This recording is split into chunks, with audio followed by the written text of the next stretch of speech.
Hi, friends. So, interestingly enough, I got a message based on the previous video that I posted. It looks like this is a person who knows me from the past because of the way she addresses me. Let me read you the message. It says, "Dear Dr. Flavio, I found your video while looking to understand why I'm hurting so much. I was married for 3 years to a man who couldn't stop cheating. He cheated so many times that I lost count. Each time I asked him, he said he would stop. This was his last time. It would not happen again because I'm the one he really loves. One day I came home and the door lock was changed. This was my apartment before, but he said it was his now. I cried for hours outside, but he never opened the door. A neighbor invited me to spend the night at her place. We became friends, and she says that my heart is broken because I cannot stop crying. We are separated now, but I still cry a lot. How do I know if I have broken heart?" I'm not going to mention her name because she didn't say I could mention it. So, all right. So let me just recap a little bit. In the previous video, I was explaining the difference between a separation and a breakup. And I said, and I suggest that a separation is something that may happen between adults. Relationships eventually come to an end, and not always, but sometimes. And when they do, true adults who have the necessary emotional maturity to carry out a relationship will eventually get into a process that is the reverse of what it took to build the relationship in the first place. So let's say that it took you a year to build the relationship and you started dating slowly at first, but then you became more intimate, whatever. Well, when you go through a separation, kind of the reverse happens, and it doesn't have to take as long as the beginning of the relationship, but there is always a mutual understanding and acceptance, even if it's not what one of the parties wants, but there's an understanding. In a breakup, there is no understanding. It's always abrupt, it's always a surprise, and it always leaves one of the parties broken, hence the term break up. Not only the relationship breaks, but one of the two parties breaks. The other party, in this case, is always moves on really fast. They have no mourning period, which means that they were not in the relationship to begin with. And oftentimes, what you discover is that they had already been in a relationship before your breakup, and another relationship before they broke up with you. This is notorious. I mean, you have people who have been married for years, they go through a breakup, and a day later, someone else is living in their house. Well, clearly, that relationship was already ongoing, right? So, when it all blows up, it's like, you begin to put the pieces together, and you discover that the person had been cheating all along. One of the advice that you're going to hear on the internet, quite a bit of it, is that you have to institute the silent treatment when you have a breakup. Don't talk to your ex at all. Do the silent treatment.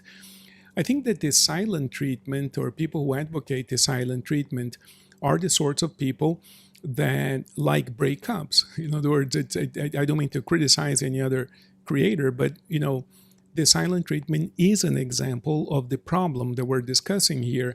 And the people who enforce the silent treatment are usually the people who have something to hide, such as the fact that I've been in a relationship with somebody else for years while I was accusing you of not making it possible for this relationship to work. Because if a person has nothing to hide and you've been together for years, how about just giving your partner or your ex-partner an opportunity to dissolve the bond? It might take you a week or two. How long do you think it's really going to take? Maybe a few phone calls, maybe a couple of conversations, and that will be the end of it. People who advocate the silent treatment usually are hiding something, and that something usually has to do with quite a few of the reasons why the relationship didn't work out in the first place. I mean, I can tell you that, I can tell you dozens of cases where this is definitely proven to be the case. So, anyway, this lady here asks me about a broken heart. It's a term that I did not use in the previous video. So let's go through this a little bit. So I talked about separation and a breakup. Of course, the term divorce is obvious. The divorce is the dissolution of the legal marriage, right? So sometimes I use the word marriage, although in a way that is outside of the legal context. So normally when we say so-and-so is married, we mean that they have a legal contract between them. They went to the courthouse, they signed a piece of paper, so they're legally married, right? But I don't use that word in that sense. From a therapeutic perspective, you're married to somebody if you have a committed, ongoing, adult, intimate sort of relationship. In other words, from a therapeutic point of view, from an emotional and a spiritual point of view, you are deeply involved with that person and you have a common life with that person. You are, for therapeutic purposes, you're married, even if you don't have a legal contract that says so. So this is just the way I use the term. You don't have to agree with this. It's just the way that I use it. And the reverse of that process, if there is a separation, then you're divorced. Again, you might be divorced and you were never legally married to begin with, but you were seriously involved with a person. So marriage, divorce, those are terms that we use.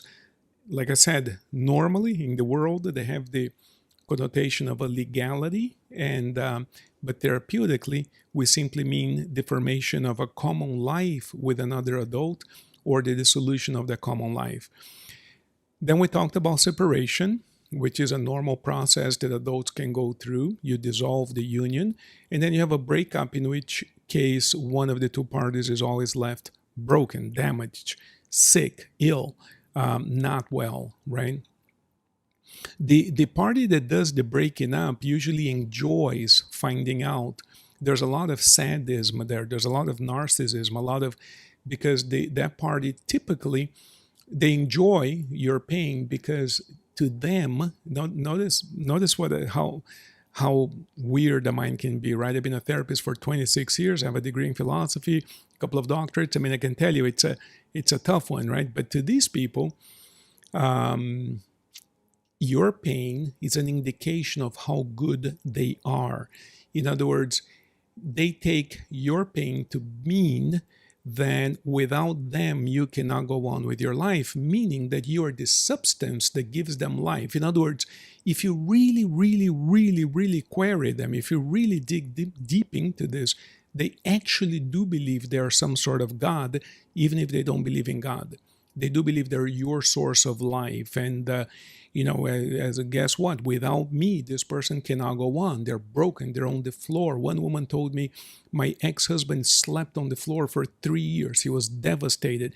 And she said this with a huge amount of pride. She was proud of this fact, because to her, it meant that she was some hot, she was good. She was, in her mind, of course, turned out that she was a very sick person, but, that's what she believed. A normal person would do anything in their power to prevent your pain. If there's anything, look, if you're a normal person and you're walking down the road and you see a person on the floor suffering, crying, bleeding, you stop and you try to help. A normal person, when they dissolve a relationship, they go out of their way to help the other person not suffer. I worked with one woman once, to give you an example of what a normal person, who, when she, for various reasons, she had to get a divorce from her husband for reasons that, whatever. The point is that their relationship came to an end. She went out of her way, rented an apartment, furnished the apartment, moved his clothes, gave him the key, and gave him the time to accept the idea that from now on he would be living at this new apartment. He took over the payments, she helped him the first month or two so that he could wrap his head around the fact that the relationship was over. And eventually he moved on and she moved on. It was a couple of years until she met another man. She eventually got married again, had more children. But you see, she wasn't cheating. She helped this man get along with the fact that he was now divorced, And that's called a separation. That's the normal, compassionate adults do that. The narcissist, they're evil, and they plan on this very meticulously. They plan on your destruction very carefully. and they look for the right moment to, when you're most vulnerable, to destroy the relationship in an attempt to destroy your life. But this is meticulously calculated. Now, watch a ton of videos from Dr. Ramani, Dr. Les Carter, and I'll give you a list later, but a ton of them, and they will all explain this to you much better than I can. But I want to get back to this idea of the broken heart that she asks me here. Broken heart is just a term that we use. Incidentally, there is such thing in medicine as a broken heart. So you can have, after a myocardial infarction, the heart muscle can be so weak that, 3 to 7 days after the infarction, the muscle is so weak that it can actually literally break. And it's a medical emergency. It's difficult to save the patient because all the blood comes out and all that stuff. But it can, so that term is interesting because it can literally happen in physiology, in medicine, in pathology. It's not really physiological. But the term broken heart is something that we use to indicate a person who is in a lot of pain. Now, when any relationship ends, a normal person will hurt, they'll mourn because the relationship has died and we go into a period of mourning, right? The mourning has a lot to do with analyzing some of the things I did well, some of the things I didn't do so well, how I could have been better. In other words, who am I? What kind of person do I want in my life? Do I want to be in a relationship? That kind of mourning is a natural response to the end of a period of our lives because it gets us to analyze ourselves and seek better answers so that we can improve in the future. So the mourning process after the demise of a relationship is a normal process. What's not normal is to feel so broken to the degree that you cannot go on. When that happens, when you feel totally broken to the degree that people talk about broken heart, and this term even implies a life, like a life emergency, right? A medical emergency, like a broken heart. What image do you make of that? When that happens, usually something went wrong. This lady says right here, it's interesting. She says, this man was cheating all the time. But he would always say that, it's not going to happen again because you're the one I really love, she says here. But then, notice this, then one day I come home and the door lock was changed.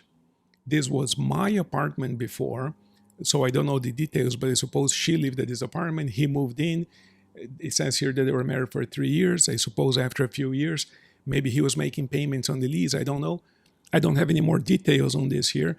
But evidently at some point, she comes home and the lock is changed. So that's a typical breakup, no explanation. So she's crying outside. There's no emotional assistance of any type. A neighbor picks her up, and then evidently the neighbor says, look, your heart is broken, because evidently you miss this man. She doesn't say it here if she misses him. I suppose she does, or maybe she doesn't. I don't know. She doesn't say anything else. If you're listening, please give us more details so that we can further this dialogue. But what it does, she does ask the question, how do I know if I have broken heart? That's the question that she asked me. Well, broken heart just means that you're in pain.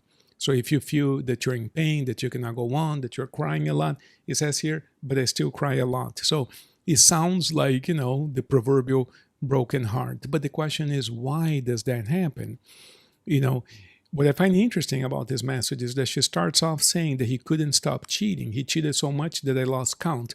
What's interesting about that is that it doesn't seem like this was a good relationship. I cannot judge. I wasn't there. I have no idea. But, she says it right there. I lost count of how many times he cheated, but then he would say that I'm the one. So I can understand, you have this massive pain of being cheated on, but then this man says, I love you, you're the one I love, so then there's the high again, and we become addicted to the low and the high, and eventually when that addiction breaks, we go through massive withdrawal symptoms, and that's part of what we call broken heart. So I just want to say to all of you out there, there's a way to help you out of this broken heart syndrome, whatever that is, right? I went through that, and that's how I learned to help people in that situation. I had been a therapist for 23 years when it happened to me. It was really interesting. And whatever. There are people who we call them malignant narcissists, and the definition is the person who actually plans on this really well. We spent a ton of money investigating this. There's no question that this person actually planned things really, really carefully to inflict the most amount of damage possible. And so that's what we get, when we get involved with a malignant narcissist. We'll talk more about this later. I just wanted to clarify the terminology. Broken heart, it just means that we're hurting. And I just want to say something to you if you're listening to me. You might be hurting right now, but it won't always be that way. I don't know if the person you were with is a narcissist or not. I'm not interested in determining that. I don't work with the other person. I work with the person, meaning if you're suffering, I can help you. But I'm not interested in identifying anyone else as anything. I'm interested in helping you build a brand new life and an awesome life, and a life that you actually enjoy living. When I went through my breakup, I was told that it would take 7 years and that my life would never be the same again, And I vowed to myself that would not happen to me. I wasn't going to waste 7 years, and my life would, the one thing I agreed with this guy who told me this is that, yes, my life will never be the same again. It's going to be 100 times better than it was before. And I worked like an animal day and night, to make sure that I healed and that I came out of this better than before. And indeed, today I can tell you, I'm happy to tell you that it is possible because I'm living proof of it. And so are thousands of people that I've worked with and other people that I know of in the internet, and it is possible. So you might be hurting right now, and I'm sorry about that, but just know that you're going to be okay. And as I tell you that you're going to be okay, I will also tell you there's some work ahead. We gotta do our homework if we're to heal. So once again, if you need anything, call me or text me. You have my number here in the description. Text me, and I'll do my best to work with you and help you if we can, okay? So blessings to all of you.